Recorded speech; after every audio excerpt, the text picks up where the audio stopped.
إن الحمد لله نحمده ونستعينه ونستغفره ونعوذ بالله من شرور أنفسنا ومن سيئات أعمالنا من يهده الله فلا مضل له ومن يضلله فلا هادي له وأشهد أن لا إله إلا الله وحده لا شريك له وأشهد أن محمدا عبده ورسوله أما بعد إن أصدق الحديث كتاب الله وأحسن الهدي هدي محمد وشر الأمور محدثاتها وكل محدثة بدعة وكل بدعة ضلالة وكل ضلالة في النار يا أيها الذين آمنوا اتقوا الله حق تقاته ولا تموتن إلا وأنتم مسلمون يا أيها الناس اتقوا ربكم الذي خلقكم من نفس واحدة وخلق منها زوجها وبث منهما رجالا كثيرا ونساء واتقوا الله الذي تساءلون به والأرحام إن الله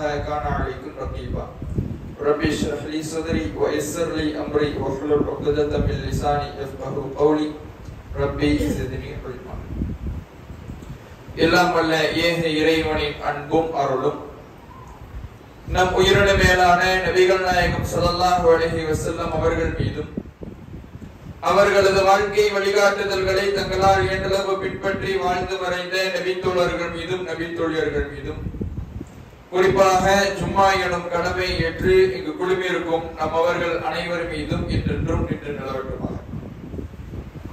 கண்ணியத்திற்குரிய எல்லாம் வல்ல அல்லாஹ்வின் நல்லடியார்களே, இந்த உலகத்தில் வாழ்ந்து கொண்டிருக்கின்ற எல்லா மனிதர்களும் ஏதேனும் ஒரு நாளிலே நாம் மரணிக்க போகின்றோம் என்ற உண்மையை அனைவரும் அறிந்து வைத்திருக்கின்றோம். நாம் மரணிக்க கூடியவர்கள் தான் என்கின்ற தகவலை நாம் அறிந்து வைத்திருந்தாலும் அனைவரும் இதில் கருத்து வேறுபாடு இல்லாமல் ஒன்றுபட நம்பி வைத்திருந்தாலும் இறைவன் இதை திரும்ப திரும்ப நமக்கு திருமறை குர்ஆனிலே பதிய வைக்கின்றான். குல்லு நஃப்ஸின் ஸாயிகத்துல் மௌத், எல்லா உயிரும் மரணத்தை சுவைத்தே தீரும் என்று இறைவன் தன்னுடைய திருமறை குர்ஆனிலே பல்வேறு வசனங்களில் இந்த உண்மையை மீண்டும் மீண்டும் நமக்கு பதிய வைக்கின்றான். அதற்கான காரணம் என்னவென்றால், நாம் மரணிக்க கூடியவர்கள் தான். இந்த உலகத்தில் பிறந்த எல்லா மனிதனும் ஒரு நாள் மரணிக்க கூடியவர்கள் தான். சொற்பமான காலம்தான் இந்த உலகத்தில் வாழ போகிறோம் என்ற உண்மையை அறிந்து வைத்திருந்தாலும் கூட இந்த உலகத்தினுடைய கவர்ச்சிகளும் ஆசாபாசங்களும் மரணத்தை மறந்த ஒரு நிலையை அவர்களுடைய வாழ்க்கையிலே ஏற்படுத்தி விடுவதனால் மீண்டும் மீண்டும் இந்த நினைவூட்டலை இறைவன் குர்ஆனிலே நமக்கு தந்து கொண்டே இருக்கின்றான். மரணத்திற்கு முந்தைய நம்முடைய வாழ்க்கையை எப்படி அமைத்துக் கொள்ள போகின்றோம் என்பதை வைத்துதான் மரணத்திற்கு பிறகுள்ள மறுமை வாழ்க்கை அமைய இருக்கிறது என்பதுதான் இஸ்லாத்தினுடைய மிக முக்கியமான நம்பிக்கை. அந்த நம்பிக்கையை நாம் சரிவர நம்பி இந்த உலகத்தில் நாம் வாழுகின்ற இந்த சொற்பமான காலத்தை சரியான முறையில் அமைத்துக் கொண்டால் தான் நாளை மறுமையிலே வெற்றி என்ற சுவடத்தில் நாம் நுழைய முடியும். இதற்கு என்னென்ன வழிகள், எப்படியெல்லாம் நாம் வாழ வேண்டும், என்னவெல்லாம் செய்ய வேண்டும், என்னவெல்லாம் செய்யக்கூடாது, இப்படி எல்லா விதமான வழிகாட்டல்களையும் இஸ்லாம் நமக்கு தருகிறார். அந்த வரிசையிலே நபிகள் நாயகம் ஸல்லல்லாஹு அலைஹி வஸல்லம் அவர்கள் ஒரு செய்தியிலே இரண்டு விதமான புரிதல்களை நமக்கு தராங்க. இந்த உலகத்தில் நாம எப்படி வாழணும் என்பதற்கான வழிகாட்டலையும் தருகிறார்கள். மரணத்தின் பொழுது நம்முடைய வாழ்க்கை எப்படி அமையக்கூடாது என்ற வழிகாட்டலையும் தருகிறார்கள். அல்லாஹ்வுடைய தூதர் அவர்கள் இரண்டு ஜனாசாக்களை பார்க்கிறாங்க. ஒரு ஜனாசாவை பார்த்த பொழுது நபிகள் நாயகம் ஸல்லல்லாஹு அலைஹி வஸல்லம் அவர்கள் முஸ்தரீஹ் என்று சொல்கிறார்கள். இன்னொரு ஜனாசாவை பார்க்கிறாங்க. அந்த இரண்டாவது ஜனாசாவை பார்த்த பொழுது முஸ்தராஹ் என்று சொல்கிறார்கள். இரண்டு ஜனாசாக்களையும் வெவ்வேறு வார்த்தைகளால் அடையாளப்படுத்துகிறார்கள். ஒரு ஜனாசா முஸ்தரீஹ், இதை முஸ்தரீஹ் என்று அழைக்கப்படும். இன்னொரு ஜனாசாவை பார்க்கின்ற பொழுது முஸ்தராஹ், இது முஸ்தராஹ் என்று அழைக்கப்படும். அந்த வகையை சார்ந்த ஜனாசா என்று அடையாளப்படுத்துகிறார்கள். இத நபி தோழர்கள் கேட்டுவிட்டு ரசூலுல்லாஹ் திரும்ப கேட்கிறாங்க. ஏன்னா புதிய வகையிலே ஜனாசாவை அல்லாஹ்வுடைய தூதர் அவர்கள் மக்களுக்கு அறிமுகப்படுத்துறாங்க. முஸ்தரீஹ் முஸ்தராஹ் என்ற மக்கள்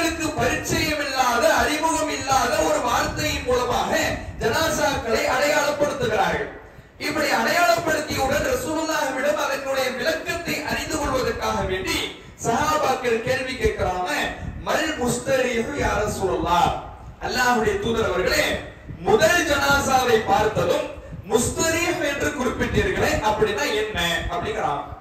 அப்ப ரசூலுல்லாஹ் விளக்குறாங்க, அல் அப்துல் முஃமின், முஸ்தரீஹ்னு நான் சொன்னேன், அந்த ஜனாசா ஒரு மூமினான அடியான்.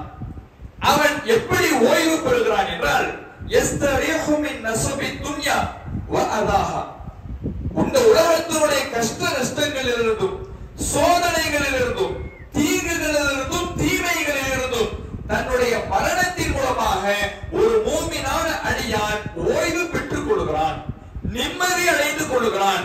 அப்படியான நிம்மதி அடைந்தவனை தான் முஸ்தரீஹ், ராஹத்து பெற்றவன், நிம்மதி பெற்றவன் என்று அந்த முதல் ஜனாசாவை நான் அடையாளப்படுத்தினேன் என்று ரசூலுல்லாஹ் சொல்றாங்க. ஒரு மூமினான அடியானுடைய வாழ்க்கை எப்படி இருக்கும், அவனுடைய மரணம் அவனுக்கு எப்படியான நிலையை கொடுக்கும் என்பதை அல்லாஹ்வுடைய தூதர் அவர்கள் விளக்குறாங்க. ஒரு மூமினான அடியார் இந்த உலகத்தை விட்டு பிரிகிறார் என்றால், மரணத்தை அடைகிறார் என்றால், அந்த மரணம் அவருக்கு பாரமாக தெரியாது. தன்னுடைய வாழ்க்கையில் ஒரு நோயை பார்த்த உடனே, ஒரு கஷ்டத்தை பார்த்த உடனே, ஒரு நஷ்டத்தை பார்த்த உடனே நம்முடைய வாழ்க்கை அவ்வளவுதான் முடிந்து போய்விட்டது என்று அல்லோல் பற்றி தன்னுடைய மனதிலே இருக்கக்கூடிய நிம்மதியை தொலைத்தவனாக வாழ மாட்டார். மரணத்தை கண்கூடாக பார்த்தால் கூட, தன்னுடைய வாழ்க்கையின் எல்லையை அடைந்து விட்டால் கூட, இந்த உலகத்தில் இனிமேல் நமக்கு வாழ்க்கை கிடையாது என்ற நிலையை அடைந்து விட்டால் கூட, அப்போது அவருடைய மனதில் ஒரு நிம்மதி ஏற்படும். என்ன நிம்மதி? இந்த உலகம் தான் நமக்கு கஷ்டம், இந்த உலகம் தான் நமக்கு சிறைச்சாலை, இந்த உலகம் தான் நமக்கு துன்பம் நிறைந்தது, கேடுகள் நிறைந்தது, நோவினைகள் இருந்தது, தீங்குகள் நிறைந்தது. இந்த மரணம் அதற்கான விடுதலையை நமக்கு கொடுக்கும். இந்த உலகம் என்கின்ற சிறைச்சாலையிலிருந்து விடுதலை பத்திரத்தை இந்த மரணம் தான் நமக்கு தரும், அது நமக்கு நிம்மதியை தரும் என்று ஒரு மூமினுடைய மரணம் இருக்கும் என்று அல்லாஹ்வுடைய தூதர் அவர்கள் சொல்லி காட்டுகிறார்கள். நபிகள் நாயகம் ஸல்லல்லாஹு அலைஹி வஸல்லம் அவர்கள் தன்னுடைய மரண தருவாயின் பொழுதும் இதை நிரூபிக்கிறார்கள். ஃபாத்திமா ரலியல்லாஹு அன்ஹா அவர்களை பார்த்து அல்லாஹ்வுடைய தூதர் அவர்கள் சொல்றாங்க, கடுமையா ரசூலுல்லாஹ் வேதனைப்படுறாங்க. அந்த வேதனையை பார்த்த ஃபாத்திமா ரலியல்லாஹு அன்ஹா அவர்கள் தன்னுடைய தகப்பனாரின் வேதனையையும் அவர்கள் படுகின்ற கஷ்டத்தையும் பார்த்து, துன்பத்தையும் பார்த்து கவலை கொண்டு கண்ணீர் சிந்துகிற பொழுது அல்லாஹ்வுடைய தூதர் அவர்கள் சொல்லுகிறார்கள், லா குர்பலி அபீக பஅதல் யௌம், இன்னைக்கு பிறகு ஒரு தகப்பனாருக்கு இனிமேல் எந்த கஷ்டமும் இல்லை. நான் மரணிக்க போறேன், நான் மரணத்தை பார்க்க போகிறேன், மரணத்தை சந்திக்க போகிறேன், இன்றோடு என்னுடைய உயிர் பிரிய போகிறது, இனிமேல் எனக்கு எந்த கஷ்டமும் கிடையாது, நிம்மதியாக இருப்பேன், நிம்மதியாக இருப்பேன். இந்த மரணம் எனக்கு ஒரு ஓய்வை, ராகத்தை தரும் என்று அல்லாஹ்வுடைய தூதர் அவர்கள் சொல்றாங்க. இன்னைக்கு நான் நம்முடைய வாழ்க்கையை அப்படி அமைக்கிறோமா? ஒரு மூமினுடைய அடியாருடைய வாழ்க்கை அவருடைய மரண தருவாயிலே அந்த மரணம் ஒரு பாரத்தையோ மன நெருக்கடியையோ ஒரு அல்லோல்பட்ட நிலையையோ தராது. அவர் நிம்மதியை உணர்வார். மரணமா அது எனக்கு நிம்மதி தரும். அந்த நிலையை நாம உணரணும்னா இந்த உலகத்தில் நாம் வாழுகிற பொழுது மறுமைக்கான சேமிப்புகள் அதிகப்படுத்தும்.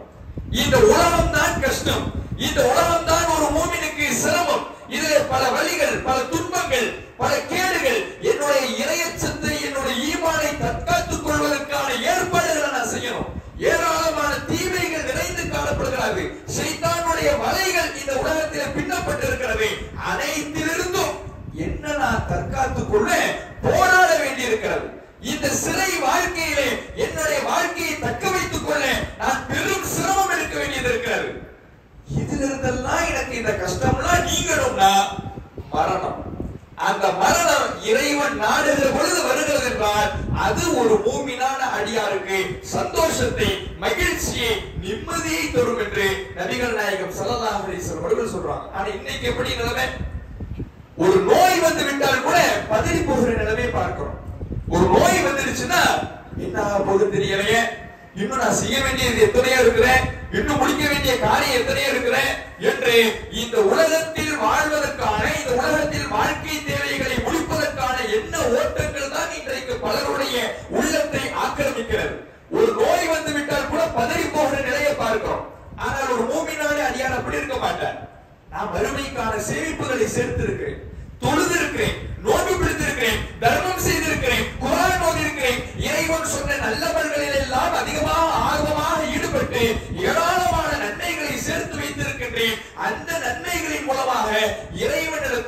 இந்த மரணத்துக்கு பிறகு ஒரு நிம்மதியான வாழ்க்கை அடைய போகிறேன், கபரிலே நிம்மதியான முறையில் தூங்க போகின்றேன், அந்த நிம்மதி எனக்கு கிடைக்கும் என்ற மகிழ்ச்சியோடு ஒருவருடைய உயிர் பிரியும் என்று சொல்றாங்களே, அது மாதிரி நம்முடைய வாழ்க்கையை அமைத்துக் கொள்ள வேண்டும்.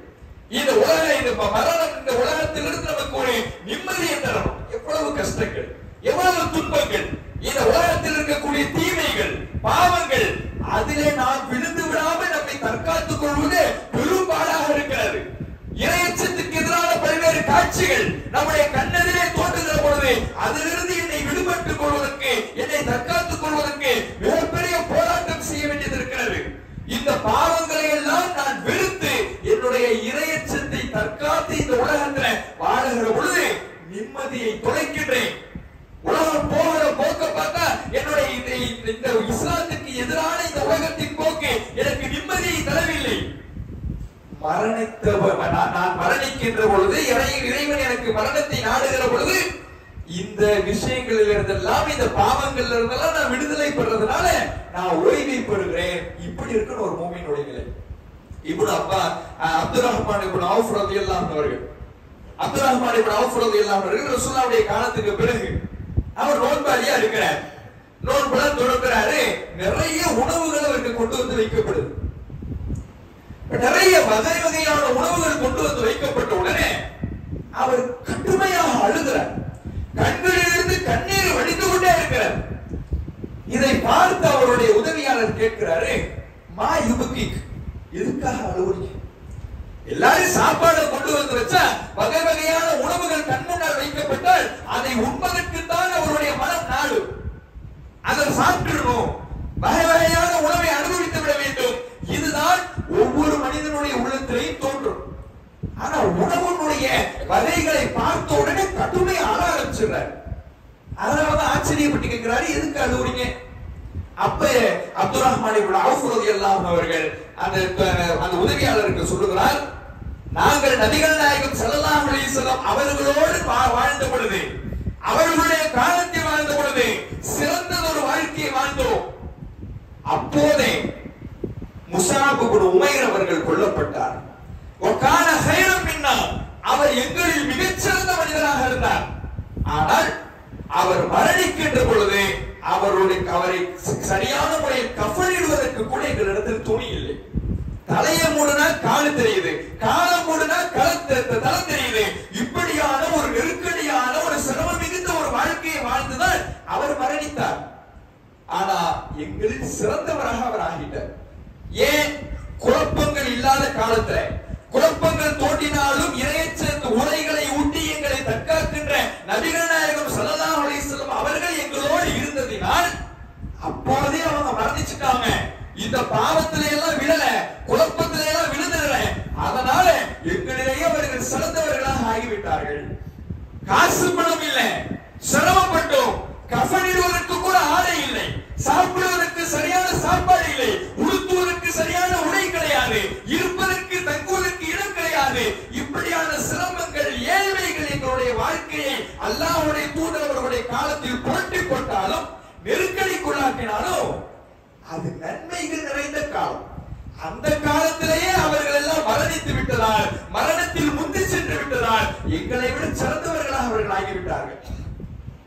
ஹம்சா ரலியல்லாஹு அவர்கள், அவரும் அல்லாஹ்வுடைய தூதர் அவர்களுடைய காலத்திலேயே கொல்லப்பட்டு விட்டார். அவரும் எங்களில் சிறந்தவராக ஆகிவிட்டார்.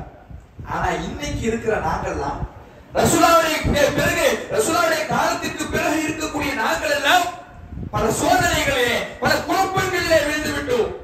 ஆச்சரியமான குழப்பங்கள், பல்வேறு விதமான குழப்பங்களிலே நாங்கள் வீழ்ந்து விட்டதுனால எங்க நிலைமை என்ன ஆகும் எங்களுக்கு தெரியல.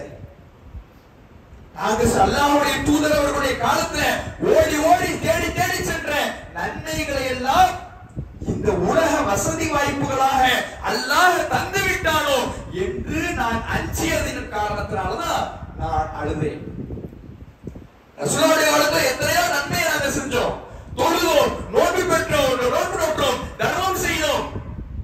ஓடி ஓடி செய்த அந்த நன்மைகளுடைய பலன்களை எல்லாம் மறுமைக்கு எதுவுமே இல்லாம ஆக்கி இந்த உலகத்திலே நீ அனுபவிச்சிரு, சாப்பிட்டு தீர்த்துடு, வசதி வாய்ப்புகளை அழித்து தீர்த்து விடு.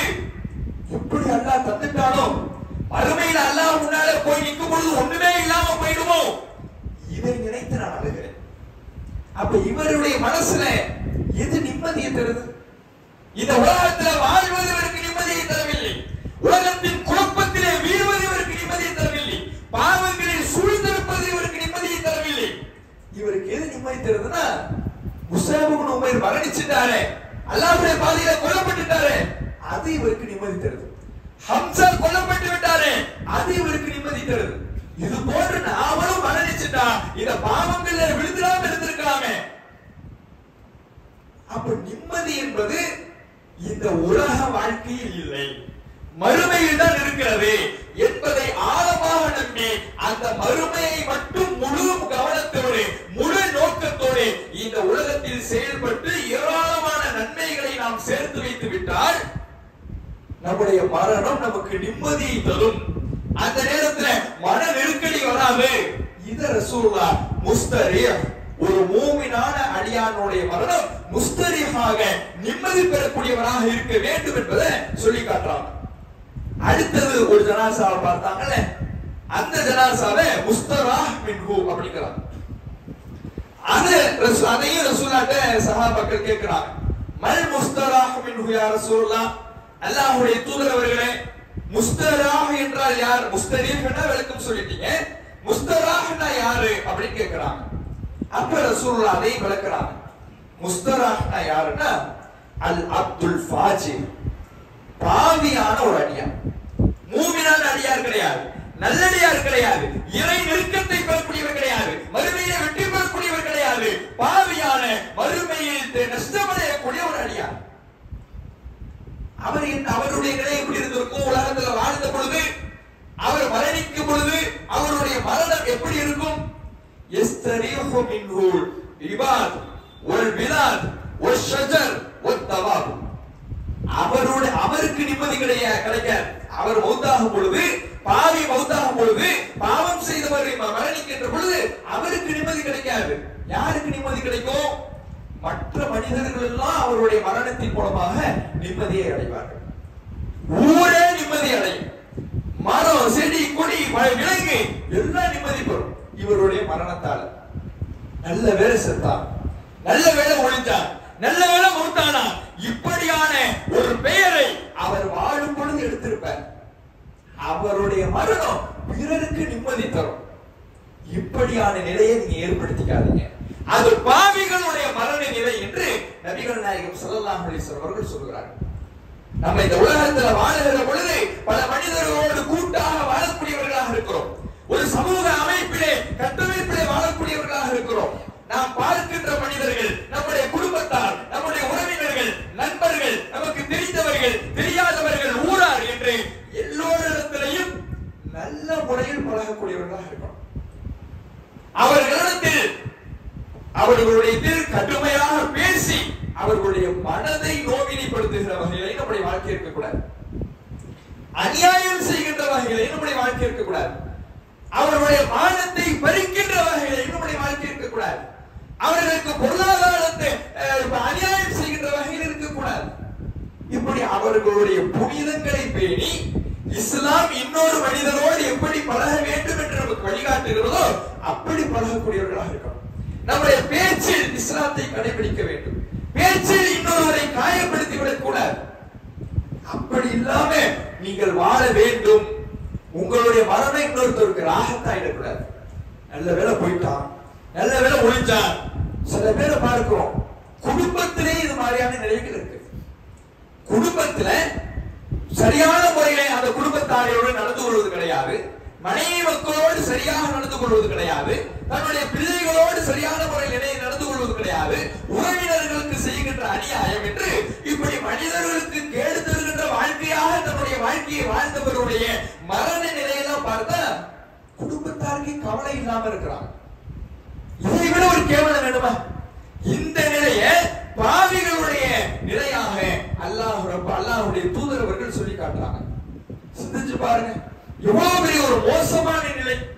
மற்றவர்கள் போற்றுகிற வகையில, மற்றவர்களிடம் கண்ணியம் பெறுகின்ற வகையில நம்முடைய செயல்பாடுகள் இருக்க வேண்டும். தவிர நம்முடைய மரணம் இன்னொருத்தவர்களுக்கு ராகத்தை தரக்கூடாது. நம்முடைய மரணத்தை, நம்முடைய வாழ்க்கையை அப்படி அமைத்துக் கொள்ள கூடாது. நபிகள் நாயகம் ஸல்லல்லாஹு அலைஹி வஸல்லம் காலத்துக்கு பிறகு நடந்த ஒரு நிகழ்வு நமக்கு நாம் எப்படி நம்முடைய வாழ்க்கையை அமைச்சுக்கணும், எப்படி அமைச்சுக்க கூடாது ரெண்டுக்குமே ஒரு படிப்பினை தருகிறது. ஹஜ்ஜாஜ் ஒரு மிக மோசமான ஆட்சியாளர். 4 கலீஃபாக்களுடைய ஆட்சிகளுக்கு பிறகெல்லாம் வரக்கூடிய ஒரு ஆட்சியாளர். அந்த மோசமான ஆட்சி எந்த அளவுக்கு கடுமையான மோசமான ஒரு ஆட்சி என்றால், அப்துல்லாஹ் இப்னு சுபைர் ரலியல்லாஹு அன்ஹு அவர்கள் அந்த நபித்தோழரை கொன்று அவரை பேரித்த மரத்துல அப்படியே தொங்க விட்டு அவருடைய உடலை அடக்கம் கூட செய்யாம அப்படியே தொங்க விட்டு அதற்கு பிறகு யூதர்களுடைய மையவாடியில் அவருடைய உடலை வீசி, இவ்வளவு அநியாயம். இந்த ஹஜ்ஜாஜுடைய வாழ்க்கை எப்படி நாம வாழக்கூடாது, அடுத்தவர்களுக்கு நோவினை செய்யக்கூடாது என்பதற்கு படிப்படி. அப்துல்லாஹ் இப்னு சுபைர் ரலியல்லாஹு அன்ஹுடைய வாழ்க்கை, அவருடைய உடல் தொங்குகிறது, மரத்திலே தொங்க விட்டு வைத்திருக்கிறார். அப்துல்லாஹ் இப்னு உமர் ரலியல்லாஹு அன்ஹு அவர்கள் அந்த பக்கமாக கடந்து போகிறார். தன்னுடைய நண்பரை பார்க்கிறார். கொல்லப்பட்டு அப்படியே தூக்கி ஏற்றப்பட்ட நிலையிலே அங்க உடல் தொங்கிக் கொண்டிருப்பதை பார்த்துட்டு அழுகிறார். அழுது அவர் சொல்லுகிறார், குன்த சவ்வாமன் கவ்வாமன் வசூலர் ரஹீம். நீ உலகத்துல வாழ்ந்தப்போ தொழுகையாளியாக இருந்தாய், நோன்பாளியாக இருந்தாய், உறவுகளை இணைத்து வாழ்பவனாக இருந்தாய், உறவுகளை பகைத்து வாழ்பவனாக நீ இருக்கவில்லை. நீ கெட்டவன் என்று ஒரு கூட்டம் கொண்டிருக்கும் என்றால் இந்த உலகத்துல வேற யாருதான் நல்லவன் இருக்க முடியும்? நீயே கெட்டவன்னா உலகத்துல யாரும் நல்லவன் கிடையாது. அப்படியான வாழ்க்கை வாழ்ந்த உன்னை கொன்று ஒழித்து விட்டார்கள் என்று கடுமையாக கவலை கொண்டு அழுகிறார், புலம்புகிறார். கடைசியில் போயிடுறார். இந்த தகவல் ஹஜ்ஜாஜுக்கு கிடைச்ச உடனே இவருடைய உடலை பார்த்து இவருடைய நண்பர் அழுதார் என்பதற்காக அந்த தொங்கிக் கொண்டிருந்த உடலை தூக்கி யூதர்களுடைய மையவாடியில வீசிடுறோம். அவ்வளவு அநியாயம். அப்ப இந்த இவ்வளவு அநியாயம் செய்கின்றான், மற்றவர்களுடைய மனதை காயப்படுத்துகிறான், கொன்றொழிக்கின்றான், மக்கள் வெறுக்கின்ற ஒரு வாழ்க்கையை வாழ்கிறான். இது ஒரு ஆட்சியாளராக இருந்தா மட்டும்தான் செய்யணும்னு கிடையாது. நாம அக்கம் பக்கத்துல பழகக்கூடியவர்களிடத்துல மனது காயப்படுத்துகிற வகையிலே சிடு சிடுவென்று பேசிக் கொண்டிருந்தோம் என்றால் அது மற்றவர்களுடைய உள்ளத்தை காயப்படுத்தும். நாளைக்கு நிப்பாங்க வறுமையில, எல்லாம் இவன் என்ன திட்டுனான், இவன் என்ன அடிச்சான், இவன் காசு பிடிச்சுக்கிட்டான், இப்படி எல்லாம் எனக்கு அநியாயம் செஞ்சான், அல்ல நம்ம நன்மையெல்லாம் அவனுக்கு தூக்கி கொடுத்துருவான். நாம தொழுதிருக்கலாம், நோவு பிடிச்சிருக்கலாம், தர்மம் செஞ்சிருக்கலாம், அந்த நன்மையெல்லாம் எல்லாம் நான் தர்மம் செஞ்ச அந்த நன்மை எங்க? நீ அவனை அடிச்சில அவனுக்கு போயிடுச்சு, நீ ஒருத்தர் திட்டில அவனுக்கு போயிடுச்சு, ஒருத்தரை கடுகள என்று பேசினில அவனுக்கு போயிடுச்சு. இப்படி சொன்னா எங்க மிச்சு நமக்கு? தொழுது என்ன பிரயோஜனம்? நோன்பு பிடித்து என்ன பிரயோஜனம்? அந்த நன்மைகள் எல்லாம் இன்னொரு இடத்திலே வாரி கொடுக்கின்ற விதமாக மற்ற மனிதர்களிடத்தில் நடந்து கொள்கின்ற முறை நம்ம நாளை வறுமையில மாற்றிவிடுமே. அப்படி வாழாதீர்கள் என்பதை தான் அந்த ஜனாசாவை பார்த்தவுடன் இது முஸ்தராஹ் வகையிலே அமைந்த ஜனாசா. இந்த ஜனாசா இது மரணிக்கும் பொழுது நிம்மதி அடையாது. இந்த மனிதனுடைய மரணத்தால ஊரே நிம்மதி பெறும். இன்னைக்கு எவ்வளவு அநியாயம்! முஸ்லிம்களுக்கு மத்தியிலே, ஒரு அண்டை வீட்டுக்காரர்களுக்கு மத்தியிலே இருக்கக்கூடிய உறவுகளை எப்படி பேணணும் இஸ்லாம் அவ்வளவு வலியுறுத்துகிறது. ஆனா எப்படி ரெண்டு வீட்டுக்கு மத்தியில சண்டை வர்றதுக்கு காரணம் என்னன்னு பாத்தீங்கன்னா, சாதாரண குப்பை விஷயத்துல குப்பையை கோரி கொட்டிட்டா முடிஞ்சு போச்சு. தான் வீட்டு வாசல்ல குப்பையை வைக்கிறதுக்கு பதிலாக கூட பக்கத்து வீட்டு வாசல்ல குப்பை வைக்கிறது. இதுல சண்டை, இதுல பகைமை, இதுல மன வேறுபாடுகள், ஒற்றுமை இல்லாமல் போவது, இப்படி எத்தனை காரியங்களை பார்க்கிறோம். அப்ப நாம வாழுகிற பொழுது மற்ற மக்களோடு இணங்கி வாழக்கூடியவர்களாக இருக்கணும். மற்ற மக்களோடு இஸ்லாம் காட்டிய வகையில அன்பு செலுத்தக்கூடியவர்களாக இருக்க வேண்டும். புன்முறுவலோடு சந்திக்கக்கூடியவர்களாக இருக்க வேண்டும். மென்மையை கடைபிடிக்கக்கூடியவர்களாக இருக்க வேண்டும். அதுதான் நாளை மறுமையில நமக்கு வெற்றியை பெற்று தரும். அதுதான் நாளை மறுமையிலே நம்முடைய நன்மையை நாமே தக்க வைத்துக் கொள்வதற்கு ஒரு காரணமாக அமையும். இல்லை என்றால் மற்றவர்களுடைய மனதை காயப்படுத்தினாலும், உடலை காயப்படுத்தினாலும், பொருளாதார இழப்புகளை ஏற்படுத்தினாலும் அது நாளைக்கு மறுமையில நமக்கு மிகப்பெரிய நஷ்டத்தை ஏற்படுத்தும். இதைத்தான் நபிகள் நாயகம் ஸல்லல்லாஹு அலைஹி வஸல்லம் அவர்கள் ஒரே செய்தியில எப்படி வாழணும், முஸ்தரிஹாக இருங்க. நீங்க மரணிக்கும் பொழுது உங்களுக்கு நிம்மதி வருகிற வகையில நன்மைகளை அதிகமாக சேர்த்துக் கொள்ளுங்கள். பாவங்களிலிருந்து விலகி நடங்கள். மற்றவர்களுக்கு நிம்மதி கிடைக்கிற வகையில உங்களுடைய வாழ்க்கையை வாழும் பொழுது மற்றவர்களுக்கு அநியாயம் செய்து வாழாதீர்கள் என்று ஒரே செய்தியில் நாம் எப்படி வாழ வேண்டும், எப்படி வாழக்கூடாது என்ற 2 தகவலையும் நமக்கு சொல்லித் தருகிறார்கள். அதன்படி நம்முடைய வாழ்க்கையை அமைத்துக் கொள்ள வேண்டும் என்று இறைவனிடத்தில் பிரார்த்தித்தவனாக என்னுடைய உரையை நிறைவு செய்கின்றேன். அல்ஹம்துலில்லாஹ் நஹ்மதுஹு வ நஸ்தஈனுஹு வ நஸ்தக்ஃபிருஹு வ நஊது பில்லாஹி மின் ஷுரூரி அன்ஃபுஸினா வ மின் ஸய்யிஆத்தி அஅமாலினா. மன் யஹ்திஹில்லாஹு ஃபலா முضில்ல லஹு வ மன் யுضللஹு ஃபலா ஹாதிய லஹு. வ அஷ்ஹது அன் லா இலாஹ இல்லல்லாஹு வஹ்தஹு லா ஷரீக லஹு வ அஷ்ஹது அன்ன முஹம்மதன் அப்துஹு வ ரசூலுஹு. அம்மா பஅத். إن أصدق الحديث كتاب الله وأحسن الهدي هدي محمد وشر الأمور محدثاتها وكل محدثة بدعة وكل بدعة ضلالة وكل ضلالة في النار. يا أيها الذين آمنوا اتقوا الله حق تقاته ولا تموتن إلا وأنتم مسلمون. يا أيها الناس اتقوا ربكم الذي خلقكم من نفس واحدة وخلق منها زوجها وبث منهما رجالا كثيرا ونساء واتقوا الله الذي تساءلون به والأرحام إن الله كان عليكم رقيبا. رب اشرح لي صدري ويسر لي أمري واحلل عقدة من لساني يفقهوا قولي ربي زدني علما. எல்லாம் வல்ல ஏக இறைவனின் அன்பும் அருளும் நம் உயிரின மேலான நபிகள் நாயகம் ஸல்லல்லாஹு அலைஹி வஸல்லம் அவர்கள் மீதும் அவர்களது வாழ்க்கை வழிகாட்டுதல்களை தங்களால் இயன்றளவு பின்பற்றி வாழ்ந்து மறைந்த நபித்தோழர்கள் மீதும் நபித்தோழியர்கள் மீதும் குறிப்பாக ஜும்மா எனும் கடமை ஏற்று இங்கு குழுமியிருக்கும் நம் அவர்கள் அனைவர் மீதும் என்றென்றும் நின்று நிலவட்டுமாக. கண்ணியத்திற்குரிய எல்லாம் வல்ல அல்லாஹ்வின் நல்லடியார்களே,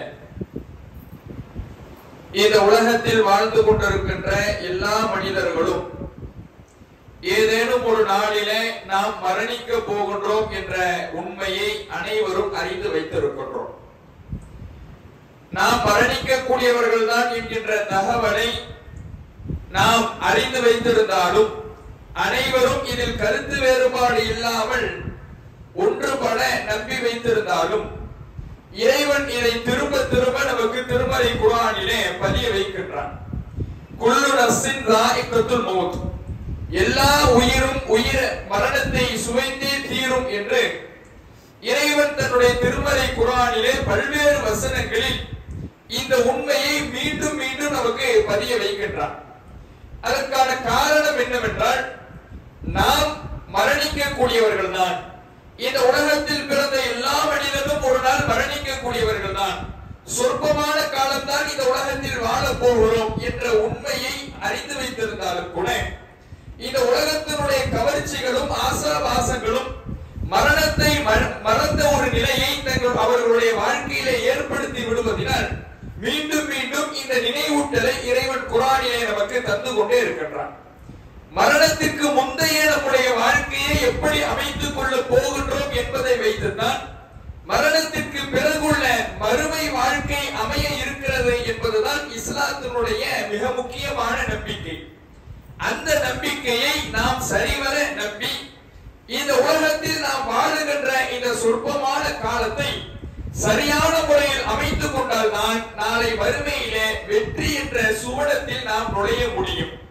இதற்கு என்னென்ன வழிகள், எப்படியெல்லாம் நாம் வாழ வேண்டும், என்னவெல்லாம் செய்ய வேண்டும், என்னவெல்லாம் செய்யக்கூடாது, இப்படி எல்லா விதமான வழிகாட்டல்களையும் இஸ்லாம் நமக்கு தருகிறது.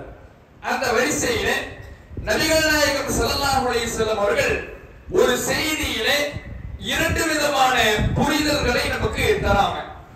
இந்த உலகத்துல நாம எப்படி வாழணும் என்பதற்கான வழிகாட்டலை தருகிறார்கள். மரணத்தின் பொழுது நம்முடைய வாழ்க்கை எப்படி அமையக்கூடாது என்ற வழிகாட்டலை தருகிறார்கள். அல்லாஹ்வுடைய தூதர் அவர்கள் 2 ஜனாசாக்களை பார்க்கிறாங்க. ஒரு ஜனாசாவை பார்த்த பொழுது நபிகள் நாயகம் ஸல்லல்லாஹு அலைஹி வஸல்லம் அவர்கள் முஸ்தரீஹ் என்று சொல்கிறார்கள். இன்னொரு ஜனாசாவை பார்க்கிறாங்க. அந்த 2வது ஜனாசாவை பார்த்த பொழுது முஸ்தரீஹ் முஸ்தரா என்று சொல்லுகிறார்கள்.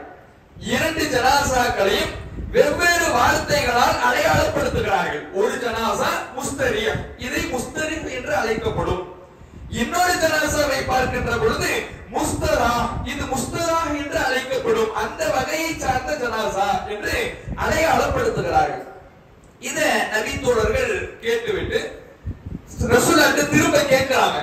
ஏன்னா புதிய வகையிலே ஜனாசாவை அல்லாஹ்வுடைய தூதர்கள் மக்களுக்கு அறிமுகப்படுத்துறாங்க.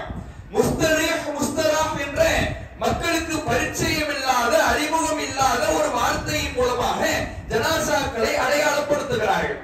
இப்படி அடையாளப்படுத்தியவுடன் ரசூலுல்லாஹ்விடம் அதனுடைய விளக்கத்தை அறிந்து கொள்வதற்காக வேண்டி சஹாபாக்கள் கேள்வி கேட்கிறாங்க.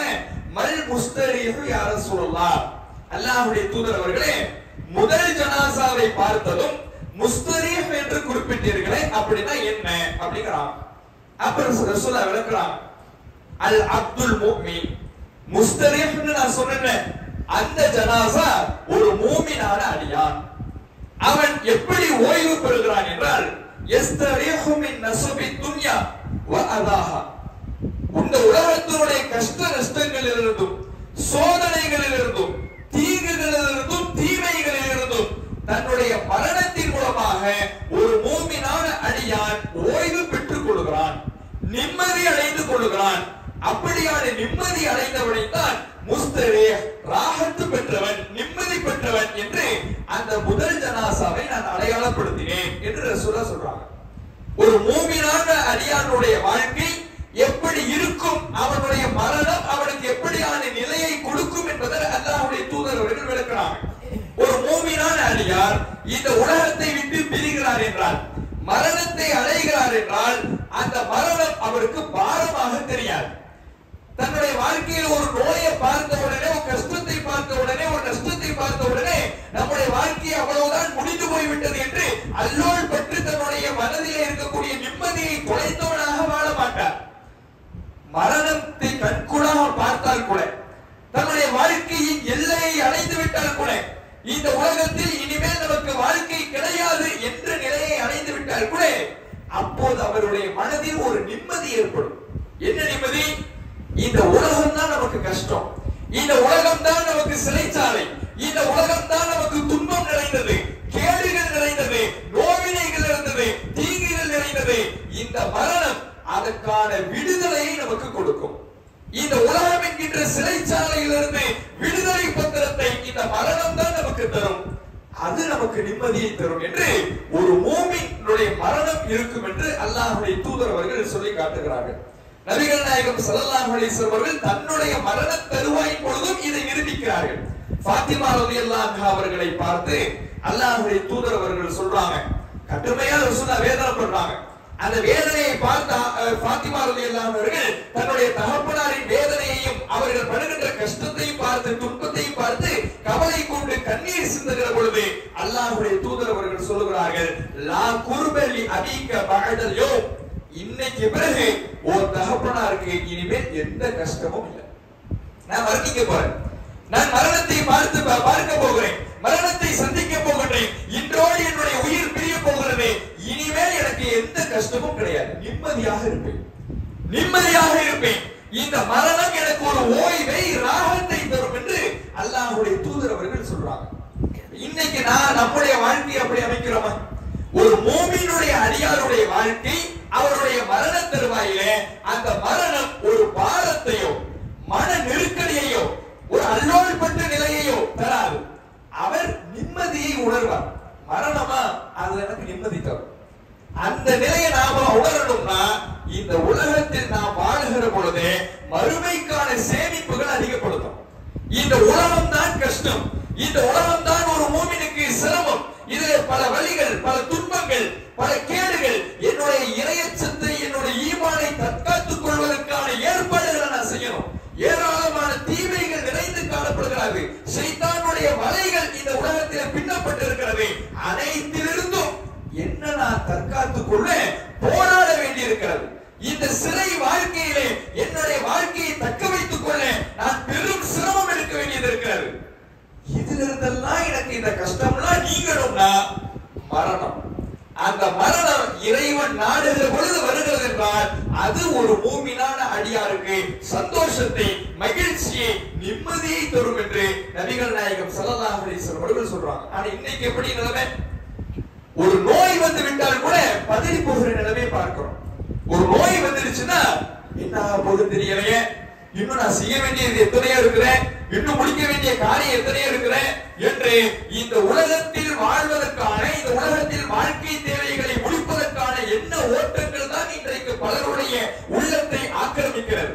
ஒரு நோய் வந்து விட்டால் கூட பதறி போகிற நிலையை பார்க்கிறோம். ஆனால் ஒரு மூமினான அடியார் அப்படி இருக்க மாட்டார். நான் வறுமைக்கான சேமிப்புகளை சேர்த்திருக்கிறேன், தொழுது இருக்கிறேன், நோன்பு பிடித்திருக்கிறேன், தர்மம் செய்திருக்கிறேன், குர்ஆன் ஓதி இருக்கிறேன், இறைவன் சொன்ன நல்லவர்களில் எல்லாம் அதிகமாக ஆர்வமாக ஈடுபட்டு ஏராளமான நன்மைகளை சேர்த்து வைத்திருக்கின்றேன். அந்த நன்மைகளின் மூலமாக இறைவனிடத்தில் இந்த மரணத்துக்கு பிறகு ஒரு நிம்மதியான வாழ்க்கை அடைய போகிறேன், கபரிலே நிம்மதியான முறையில் தூங்க போகின்றேன், அந்த நிம்மதி எனக்கு கிடைக்கும் என்ற மகிழ்ச்சியோடு ஒருவருடைய உயிர் பிரியும் என்று சொல்றாங்களே, அது மாதிரி நம்முடைய வாழ்க்கையை அமைத்துக் கொள்ள வேண்டும். இந்த மரணம் இந்த உலகத்திலிருந்து நமக்கு ஒரு நிம்மதியை தரணும். எவ்வளவு கஷ்டங்கள், எவ்வளவு துன்பங்கள், இந்த உலகத்தில் இருக்கக்கூடிய தீமைகள், பாவங்கள், அதிலே நாம் விழுந்து விடாமல் நம்மை தற்காத்துக் கொள்வது பெரும்பாடாக இருக்கிறது. இறையச்சத்துக்கு எதிரான பல்வேறு காட்சிகள் நம்முடைய கண்ணெதிரே தோன்றுகிற பொழுது அதிலிருந்து என்னை விடுபட்டுக் கொள்வதற்கு, என்னை தற்காத்துக் கொள்வதற்கு மிகப்பெரிய போராட்டம் செய்ய வேண்டியது இருக்கிறது. இந்த பாவங்களை எல்லாம் நான் வெறுத்து என்னுடைய இறையச்சத்தை தற்காத்து இந்த உலகத்தில் வாழுகிற பொழுது நிம்மதியை தொலைக்கின்றேன். உலகம் போகிற போக்க பார்த்தா என்னுடைய இந்த இஸ்லாத்துக்கு எதிரான இந்த உலகத்தின் போக்கு எனக்கு நிம்மதியை தரவில்லை. நான் மரணிக்கின்ற பொழுது, இறைவன் எனக்கு மரணத்தை நாடுகிற பொழுது இந்த விஷயங்களில் இருந்தெல்லாம், இந்த பாவங்கள்ல இருந்தெல்லாம் நான் விடுதலை பெறதுனால நான் ஓய்வை பெறுகிறேன். இப்படி இருக்கிற ஒரு மூமினுடைய நிலை. இப்னு அப்துர் ரஹ்மான் இப்னு அவுஃப் ரலியல்லாஹு அன்ஹு அவர்கள், அப்துர் ரஹ்மான் இப்னு அவுஃப் ரலியல்லாஹு அன்ஹு அவர்கள் ரசூலுல்லாஹ்வுடைய காலத்துக்கு பிறகு அவர் நோன்பாளியா இருக்கிறார். நோன்புலாம் தொடங்குறாரு. நிறைய உணவுகள் அவருக்கு கொண்டு வந்து வைக்கப்படுது. நிறைய வகை வகையான உணவுகள் கொண்டு வந்து வைக்கப்பட்ட உடனே அவர் கடுமையாக அழுகிறார். கண்களிலிருந்து கண்ணீர் வடிந்து கொண்டே இருக்கிறார். இதை பார்த்து அவருடைய உதவியாளர் கேட்கிறாரு, மா யுபுகிக், எதுக்காக அழுவுறீங்க? எல்லாரும் சாப்பாடு கொண்டு வந்து வச்சா, வகை வகையான உணவுகள் கண் முன்னால் வைக்கப்பட்டால் அதை உண்பதற்கு தான் அவருடைய மனம் நாடு. அதை சாப்பிட்டுடணும், வகை வகையான உணவை அனுபவித்து விட வேண்டும். இதுதான் ஒவ்வொரு மனிதனுடைய உள்ளத்திலேயும் தோன்றும்.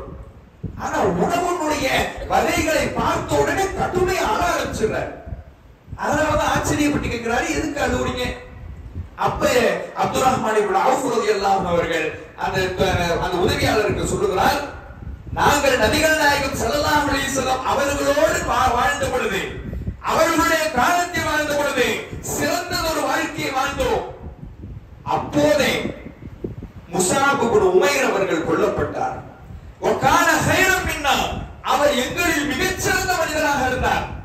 ஆனால் அவர் மரணிக்கின்ற பொழுது அவரை சரியான முறையில் கஃனிடுவதற்கு கூட எங்களிடத்தில் துணி இல்லை. தலையை மூடுனா காலு தெரியுது, காலை மூடுனா தலை தெரியுது. இப்படியான ஒரு நெருக்கடியான ஒரு சிரமம் மிகுந்த ஒரு வாழ்க்கையை வாழ்ந்துதான் அவர் மரணித்தார். ஆனா எங்களில் சிறந்தவராக அவர் ஆகிட்டார். ஏன்?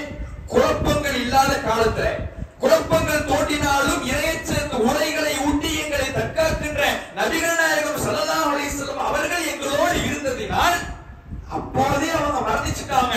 இந்த பாவத்திலே எல்லாம் விழல, குழப்பத்திலே எல்லாம் விழுந்ததில்ல.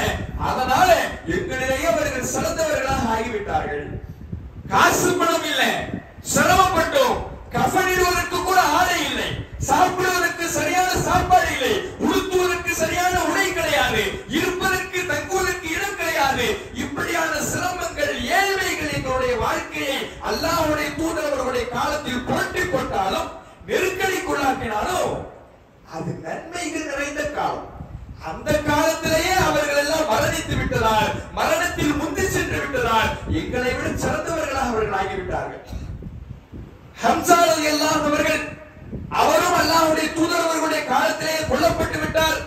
அவரும் எங்களில் உலகத்தில் சிறந்தவராக ஆகிவிட்டார். ஆனா இன்னைக்கு இருக்கிற நாங்கள்லாம் ரசூலுல்லாஹ்வுடைய பிறகு ரசூலுல்லாஹ்வுடைய காலத்துக்கு பிறகு இருக்கக்கூடிய நாங்கள் எல்லாம் பல சோதனைகளே பல குழப்பங்களிலே விழுந்து விட்டோம். ஆச்சரியமான குழப்பங்கள், பல்வேறு விதமான குழப்பங்களிலே நாங்கள் வீழ்ந்து விட்டதுனால எங்க நிலைமை என்ன ஆகும் எங்களுக்கு தெரியல. நாங்கள் அல்லாஹ்வுடைய தூதர் அவர்களுடைய காலத்துல ஓடி ஓடி தேடி தேடி சென்ற நன்மைகளை எல்லாம் இந்த உலக வசதி வாய்ப்புகளாக அல்லாஹ் தந்து விட்டானோ என்று நான் அஞ்சியதின் காரணத்தினாலதான் நான் அழுதேன். ரசூலுல்லாஹ்வுடைய காலத்துல எத்தனையோ நன்மை நாங்கள் செஞ்சோம், தொழுதோம், நோன்பு பெற்றோம், நோன்பு நோற்றோம், தர்மம் செய்தோம். ஓடி ஓடி செய்த அந்த நன்மைகளுடைய பலன்களை எல்லாம் மறுமைக்கு எதுவுமே இல்லாம எல்லாம் ஆக்கி இந்த உலகத்திலே நீ அனுபவிச்சிடு, சாப்பிட்டு தீர்த்துடு, வசதி வாய்ப்புகளை அழித்து தீர்த்து விடு. எப்படி அல்லாஹ் தந்துட்டானோ மறுமையில் அல்லாஹ் முன்னால போய் நிற்கும் பொழுது ஒண்ணுமே இல்லாம போயிடுமோ, இதை நினைத்து நான் அழுகிறேன். அப்ப இவருடைய மனசுல எது நிம்மதியை தருது? இந்த உலகத்தில் வாழ்வது இவருக்கு நிம்மதியை தரவில்லை, உலகத்தின் குழப்பத்திலே வீழ்வது இவருக்கு நிம்மதியை தரவில்லை, பாவங்களில் சூழ்ந்திருப்பது இவருக்கு நிம்மதியை தரவில்லை. இவருக்கு எது நிம்மதி தருதுன்னா, முஸஅப் இப்னு உமைர் மரணிச்சிட்டாரே, அல்லாஹ்வுடைய பாதையில கொல்லப்பட்டுட்டாரே, அது இவருக்கு நிம்மதி தருது. ஹம்சா கொல்லப்பட்டு விட்டாரே, அது இவருக்கு நிம்மதி தருது. இது போன்று நாமளும் மரணிச்சுட்டா இந்த பாவங்கள்ல விழுந்துடாம இருந்திருக்கலாமே. அப்ப நிம்மதி என்பது இந்த உலக வாழ்க்கையில் இல்லை, மறுமையில் தான் இருக்கிறது என்பதை ஆழமாக நம்பி அந்த மறுமையை மட்டும் முழு கவனத்தோடு முழு நோக்கத்தோடு இந்த உலகத்தில் செயல்பட்டு ஏராளமான நன்மைகளை நாம் சேர்த்து வைத்து விட்டால் நம்முடைய மரணம் நமக்கு நிம்மதியை தரும். அந்த நேரத்தில் மன நெருக்கடி வராது. இத ரசூலுல்லாஹ் முஸ்தரீஹ், ஒரு மூமினான அடியானுடைய மரணம் முஸ்தரீஹாக நிம்மதி பெறக்கூடியவராக இருக்க வேண்டும் என்பதை சொல்லி காட்டுறாங்க. அடுத்தது ஒரு ஜனாசாவை பார்த்தாங்கல்ல, அந்த ஜனாசாவை முஸ்தராஹ் மின்ஹு அப்படிங்கிறாங்க.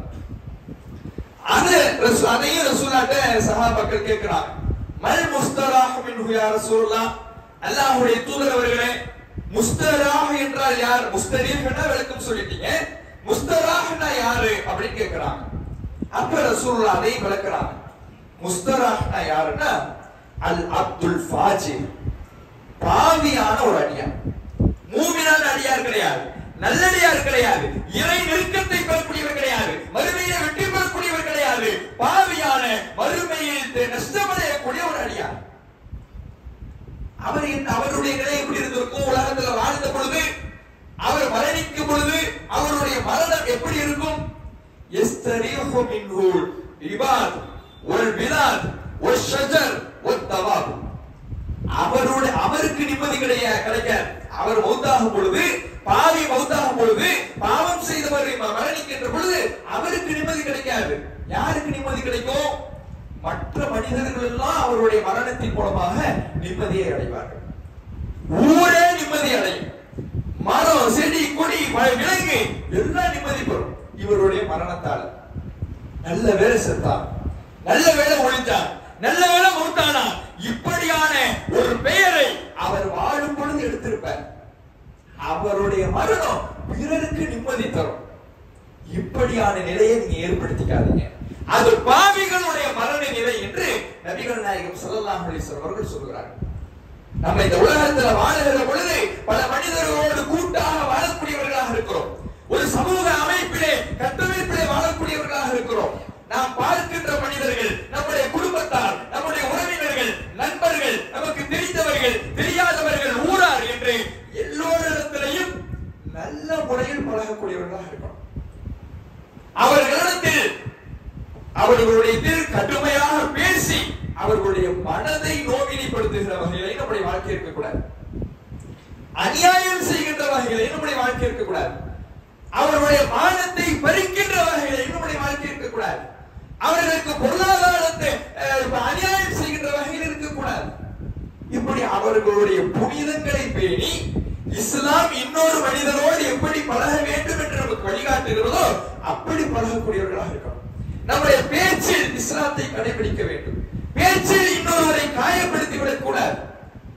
அப்படி இல்லாம நீங்கள் வாழ வேண்டும். உங்களுடைய மரணம் இன்னொருத்தருக்கு ராகத்தாயிடக்கூடாது. நல்ல வேலை போயிட்டான், நல்ல வேலை ஒழிஞ்சான். சில பேரை பார்க்கிறோம், குடும்பத்திலே இது மாதிரியான நிலைகள் இருக்கு. குடும்பத்துல சரியான முறையிலே அந்த குடும்பத்தாரையோடு நடந்து கொள்வது கிடையாது, மனைவி மக்களோடு சரியாக நடந்து கொள்வது கிடையாது, தன்னுடைய பிள்ளைகளோடு சரியான முறையிலே நடந்து கொள்வது கிடையாது, உறவினர்களுக்கு செய்கின்ற அநியாயம் என்று இப்படி மனிதர்களுக்கு கேடு தருகின்ற வாழ்க்கையாக தன்னுடைய வாழ்க்கையை வாழ்ந்தவருடைய மரண நிலையெல்லாம் பார்த்தா குடும்பத்தாருக்கு கவலை இல்லாம இருக்கிறாங்க. இதை விட ஒரு கேவலம் வேணுமா? இந்த நிலையை பாவிகளுடைய நிலையாக அல்லாஹ்வுடைய தூதர் அவர்கள் சொல்லி காட்டுறாங்க. சிந்திச்சு பாருங்க, எவ்வளவு பெரிய ஒரு மோசமான நிலை. மற்றவர்கள் போற்றுகிற வகையில, மற்றவர்களிடம் கண்ணியம் பெறுகின்ற வகையில நம்முடைய செயல்பாடுகள் இருக்க வேண்டும். தவிர நம்முடைய மரணம் இன்னொருத்தவர்களுக்கு ராகத்தை தரக்கூடாது. நம்முடைய மரணத்தை, நம்முடைய வாழ்க்கையை அப்படி அமைத்துக் கொள்ளக் கூடாது. நபிகள் நாயகம் ஸல்லல்லாஹு அலைஹி வஸல்லம் காலத்துக்கு பிறகு நடந்த ஒரு நிகழ்வு நமக்கு நாம் எப்படி நம்முடைய வாழ்க்கையை அமைச்சுக்கணும், எப்படி அமைச்சுக்க கூடாது என்றதுக்குமே ஒரு படிப்பினை தருகிறது. ஹஜ்ஜாஜ் ஒரு மிக மோசமான ஆட்சியாளர். 4 கலீஃபாக்களுடைய ஆட்சிகளுக்கு பிறகெல்லாம் வரக்கூடிய ஒரு ஆட்சியாளர். அந்த மோசமான ஆட்சி எந்த அளவுக்கு கடுமையான மோசமான ஒரு ஆட்சி என்றால், அப்துல்லாஹ் இப்னு சுபைர் ரலியல்லாஹு அவர்கள் அந்த நபித்தோழரை கொன்று அவரை பேரித்த மரத்துல அப்படியே தொங்க விட்டு, அவருடைய உடலை அடக்கம் கூட செய்யாம அப்படியே தொங்க விட்டு, அதற்கு பிறகு யூதர்களுடைய மையவாடியில் அவருடைய உடலை வீசி, இவ்வளவு அநியாயம். இந்த ஹஜ்ஜாஜுடைய வாழ்க்கை எப்படி நாம வாழக்கூடாது, அடுத்தவர்களுக்கு நோவினை செய்யக்கூடாது என்பதற்கு படிப்படி அப்துல்லாஹ் பின் சுபைர் ரலியல்லாஹு அவருடைய வாழ்க்கை. அவருடைய உடல் தொங்குகிறது, மரத்திலே தொங்க விட்டு வைத்திருக்கிறார். அப்துல்லாஹ் இப்னு உமர் ரலியல்லாஹு அவர்கள் அந்த பக்கமாக கடந்து போகிறார். தன்னுடைய நண்பரை பார்க்கிறார். கொல்லப்பட்டு அப்படியே தூக்கி ஏற்றப்பட்ட நிலையிலே அங்க உடல் தொங்கிக் கொண்டிருப்பதை பார்த்துட்டு அழுகிறார். அழுது அவர் சொல்லுகிறார், குன்த சவ்வாமன் கவ்வாமன் வசூலர் ரஹீம். நீ உலகத்துல வாழ்ந்தப்போ தொழுகையாளியாக இருந்தாய், நோன்பாளியாக இருந்தாய், உறவுகளை இணைத்து வாழ்பவனாக இருந்தாய், உறவுகளை பகைத்து வாழ்பவனாக நீ இருக்கவில்லை. நீ கெட்டவன் என்று ஒரு கூட்டம் கொண்டிருக்கும் என்றால் இந்த உலகத்துல வேற யாருதான் நல்லவன் இருக்க முடியும்? நீ ஏன் கெட்டவன்னா உலகத்துல யாரும் நல்லவன் கிடையாது. அப்படியான வாழ்க்கை வாழ்ந்த உன்னை கொன்று ஒழித்து விட்டார்கள் என்று கடுமையாக கவலை கொண்டு அழுகிறார், புலம்புகிறார். கடைசியில் போயிடுறார். இந்த தகவல் ஹஜ்ஜாஜுக்கு கிடைச்ச உடனே இவருடைய உடலை பார்த்து இவருடைய நண்பர் அழுதார் என்பதற்காக அந்த தொங்கிக் கொண்டிருந்த உடலை தூக்கி யூதர்களுடைய மையவாடியில வீசிடுறோம். அவ்வளவு அநியாயம். அப்ப இந்த இவ்வளவு அநியாயம் செய்கின்றார், மற்றவர்களுடைய மனதை காயப்படுத்துகிறான், கொன்றொழிக்கின்றான், மக்கள் வெறுக்கின்ற ஒரு வாழ்க்கையை வாழ்கிறான். இது ஒரு ஆட்சியாளராக இருந்தா மட்டும்தான் அதை செய்யணும்னு கிடையாது. நாம் அக்கம் பக்கத்துல பழகக்கூடியவர்களிடத்துல மனது காயப்படுத்துகிற வகையிலே சிடுவென்று பேசிக் கொண்டிருந்தோம் என்றால் அது மற்றவர்களுடைய உள்ளத்தை காயப்படுத்தும். நாளைக்கு நிற்பாங்க மறுமையில, யாரெல்லாம் இவன் என்ன திட்டுனான், இவன் என்ன அடிச்சான், இவன் காசு பிடிச்சுக்கிட்டான், இப்படி எல்லாம் எனக்கு அநியாயம் செஞ்சான், அல்லாஹ் நம்ம நன்மையெல்லாம் அவனுக்கு தூக்கி கொடுத்துருவான். அவன் தொழுதிருக்கலாம், நோவு பிடிச்சிருக்கலாம், தர்மம் செஞ்சிருக்கலாம், அந்த நன்மையெல்லாம் எல்லாம் நான் தர்மம் செஞ்சேன், அந்த நன்மை எங்க? நீ அவனை அடிச்சில அவனுக்கு போயிடுச்சு, நீ ஒருத்தர் திட்டில அவனுக்கு போயிடுச்சு, ஒருத்தரை கடுகளை என்று பேசினில அவனுக்கு போயிடுச்சு. இப்படி சொன்னா எங்க மிச்சு நமக்கு? தொழுது என்ன பிரயோஜனம்? நோன்பு பிடித்து என்ன பிரயோஜனம்? அந்த நன்மைகள் எல்லாம் இன்னொரு இடத்திலே வாரி கொடுக்கின்ற விதமாக மற்ற மனிதர்களிடத்தில் நடந்து கொள்கின்ற முறை நம்ம நாளை வறுமையில மாற்றிவிடுமே.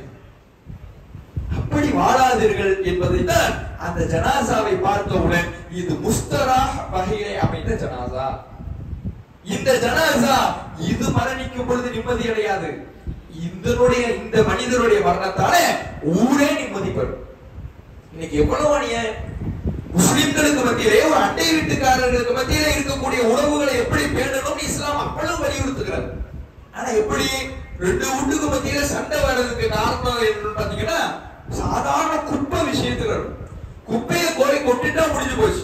தான் வீட்டு வாசல்ல குப்பையை வைக்கிறதுக்கு பதிலாக கூட பக்கத்து வீட்டு வாசல்ல குப்பை வைக்கிறது. இதுல சண்டை, இதுல பகைமை, இதுல மன வேறுபாடுகள், ஒற்றுமை இல்லாமல் போவது, இப்படி எத்தனை காரியங்களை பார்க்கிறோம். அப்ப நாம வாழுகிற பொழுது மற்ற மக்களோடு இணங்கி வாழக்கூடியவர்களாக இருக்கணும். மற்ற மக்களோடு இஸ்லாம் காட்டிய வகையில அன்பு செலுத்தக்கூடியவர்களாக இருக்க வேண்டும். புன்முறுவலோடு சந்திக்கக்கூடியவர்களாக இருக்க வேண்டும். மென்மையை கடைபிடிக்கக்கூடியவர்களாக இருக்க வேண்டும்.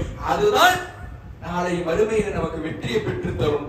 அதுதான் நாளை மறுமையிலே நம்முடைய நன்மையை நாமே தக்க வைத்துக் கொள்வதற்கு ஒரு காரணமாக அமையும். இல்லை என்றால் மற்றவர்களுடைய மனதை காயப்படுத்தினாலும், உடலை காயப்படுத்தினாலும், பொருளாதார இழப்புகளை ஏற்படுத்தினாலும் அது நாளைக்கு மறுமையில நமக்கு மிகப்பெரிய நஷ்டத்தை ஏற்படுத்தும். இதைத்தான் நபிகள் நாயகம் ஸல்லல்லாஹு அலைஹி வஸல்லம் அவர்கள் ஒரே செய்தியில எப்படி வாழணும், முஸ்தரீஹாக இருங்க, நீங்க மரணிக்கும் பொழுது உங்களுக்கு நிம்மதி வருகிற வகையில நன்மைகளை அதிகமாக சேர்த்துக் கொள்ளுங்கள், பாவங்களிலிருந்து விலகி நடங்கள், மற்றவர்களுக்கு நிம்மதி கிடைக்கிற வகையில உங்களுடைய வாழ்க்கையை வாழும் பொழுது மற்றவர்களுக்கு அநியாயம் செய்து வாழாதீர்கள் என்று ஒரே செய்தியில் நாம் எப்படி வாழ வேண்டும், எப்படி வாழக்கூடாது என்ற இரண்டு தகவலையும் நமக்கு சொல்லித் தருகிறார்கள்.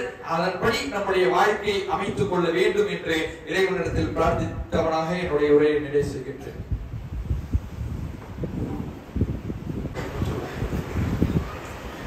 அல்ஹம்துலில்லாஹ்.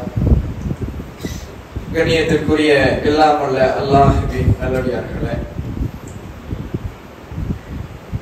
இந்த இஸ்லாமிய மார்க்கம் இறைவனுக்கு சொந்தமான மார்க்கம் என்பதை நாம் அனைவரும் அறிந்து வைத்திருக்கிறோம். அல்லாஹ் திருமறை குர்ஆனிலே சொல்லுகிறான், அலா அறிந்து கொள்ளுங்கள், லில்லாஹி தீனுல் ஹாலிஸ், இந்த தூய்மையான மார்க்கம் அல்லாஹ்வுக்கு சொந்தமானது. அல்லாஹ்வுக்கு சொந்தமானது என்றாலே இதனுடைய சட்டதிட்டங்கள் என்ன, இதில் எது ஹலால் எது ஹராம், எப்படி இறைவனை வணங்க வேண்டும், எது நன்மை எது தீமை, இப்படியான எல்லா விதமான இந்த மார்க்கத்தில் உள்ள அம்சங்களும் அல்லாஹ்விடமிருந்துதான், இந்த மார்க்கத்தின் சொந்தக்காரனிடமிருந்துதான் வர வேண்டும். அப்படி வந்தவைதான் திருமறை குர்ஆனும் ஆதாரபூர்வமான நபிமொழிகளும். இந்த அடிப்படையில் தான் நம்முடைய மார்க்க நடவடிக்கைகளை, மார்க்க செயல்பாடுகளை, வணக்க வழிபாடுகளை, சட்டதிட்டங்களை நாம் அமைத்துக் கொள்ள வேண்டும். இதுதான் இஸ்லாம் சொல்லுகின்ற அடிப்படையான விஷயம். ஆனால் இன்றைக்கு இந்த அடிப்படையை புரிந்து கொள்ளாமல் இஸ்லாத்தில் இல்லாத பல காரியங்களை, பிதஅத்துகளை, அல்லாஹ்வுடைய தூதரவர்கள் எது நம்மை நரகத்திற்கு அழைத்து செல்லும் என்று தன்னுடைய ஒவ்வொரு உரையிலையும் சமுதாயத்திற்கு எச்சரிக்கை செய்தார்களோ அத்தகைய மார்க்கத்தில் இல்லாத காரியங்களை மார்க்கம் என்றும் நன்மை என்றும் நினைத்து செய்து வருவதை பார்க்கின்றோம். கேட்டால் காலம் காலமாக செய்து வருகின்றோம். ஊர் பழக்கம், மூதாதையர்கள் சொல்லியிருக்கிறார்கள், முன்னோர்கள் சொல்லியிருக்கிறார்கள், அவர் சொல்லியிருக்கிறார், இவர் சொல்லியிருக்கிறார் என்று காரணம் சொல்வதை பார்க்கிறோம். இறைவனிடத்தில் இது போன்ற எந்த காரணமும் ஏற்றுக்கொள்ளப்படாது. நரகவாசிகளை பற்றி அல்லாஹ் சொல்லுகிற பொழுது, நாங்கள் அல்லாஹ்வுக்கும் அல்லாஹ்வுடைய தூதருக்கும் கட்டுப்பட்டு இருக்க கூடாதா? நாங்க உலகத்துல வாழ்ந்த பொழுது மூதாதையர்களுக்கு முன்னோர்களுக்கு எல்லாம் கட்டுப்பட்டோம், அவங்க எங்களை வழிகெடுத்துட்டாங்க, எங்களை விட அவர்களுக்கு இறைவா இருமடங்கு வேதனையை வணங்கு, அவர்களை நீ சபிச்சிடு, இப்படி நரகத்திலே கிடக்கக்கூடியவர்களுடைய புலம்பலை அல்லாஹ் குர்ஆனிலே பதிவு செய்கிறான். அப்ப மார்க்கத்தில் இல்லாத புதுமைகளை நாம் செய்வது, மக்கள் செய்வது, அது நரக படுகொலையிலே நம்மை தள்ளிவிடும். இறை அதிகாரத்தில் மற்றவர்களை கூட்டாக்கிய பெரும் குற்றத்தை நமக்கு கொண்டு வந்து விடும் என்பதை நாம் மக்களுக்கு மத்தியில இந்த பிதஅத்து குறித்து அதிகமாக எச்சரிக்கை செய்து பிரச்சாரம் செய்கின்றோம். அப்ப அந்த பிரச்சார வடிவத்தின் ஒரு விஷயமாக, ஒரு மையமாக பிதஅத்து ஒழிப்பு மாநாடு என்ற ஒரு மாநாடு எதிர்வரக்கூடிய பிப்ரவரி மாதம் 5ஆம் தேதி என்று திருச்சியில வச்சு ஏற்பாடு செய்யப்பட்டிருக்கிறது. இதுல இந்த மாநாட்டை ஒட்டி ஓராண்டு காலம் தமிழகம் முழுவதும் பிதஅத்து என்றால் என்ன என்று பிரச்சாரம் செய்யப்பட்டு பல மக்கள் இந்த பிதஅத்து குறித்து தெளிவடைந்து தங்களுடைய வீடுகளில் இருக்கக்கூடிய பிதஅத்தான பொருட்களை, பிதஅத்தான நம்பிக்கைகளை நீக்கி இருக்கிறார்கள் என்பது அல்லாஹ்வுடைய கிருபையால் மிகப்பெரிய ஒரு விஷயமாக இருக்கிறது. அப்ப அதில் ஒரு அம்சமாக பல பேருக்கும் கொண்டு போய் இந்த விதத்து குறித்து சேர்க்க வேண்டும் என்பதற்காக இந்த மாநாடு ஏற்பாடு செய்யப்பட்டிருக்கிறது. மாநாடு என்பது தமிழகம் முழுவதும் இருக்கக்கூடிய மக்கள் அங்கு வந்து சங்கமிக்கின்ற பொழுது அவர்களுக்கான ஏற்பாடுகள் செய்ய வேண்டியது இருக்கிறது. அவர்களுக்கான கழிவறை ஏற்பாடுகள், தண்ணீர் ஏற்பாடுகள், இப்படியான எல்லா விதமான ஏற்பாடுகளும் அவர்களுக்கு செய்ய வேண்டியது இருக்கிறது. மார்க்கத்தை அறிய வருகின்ற மக்களுக்கு இது போன்ற அவர்களுடைய தேவைகளை பூர்த்தி செய்வதற்கும் அவர்களுடைய வணக்க வழிபாடுகளை, தொழுகைகளை நிறைவேற்றுவதற்குமான ஏற்பாடுகள் எல்லாம் அங்கு செய்ய வேண்டியது இருக்கிறது. இதற்காக ஏராளமான பொருளாதார தேவைகள் இருக்கிறது.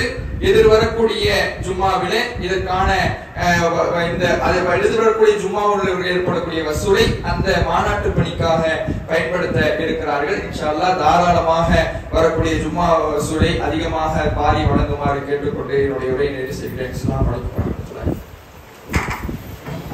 டிவிடி சேனலை லைக் பண்ணுங்க, கமெண்ட் பண்ணுங்க, ஷேர் பண்ணுங்க, சப்ஸ்கிரைப் பண்ணுங்க, கூட இருக்கிற பெல் பட்டனை அமுக்கிடுங்க.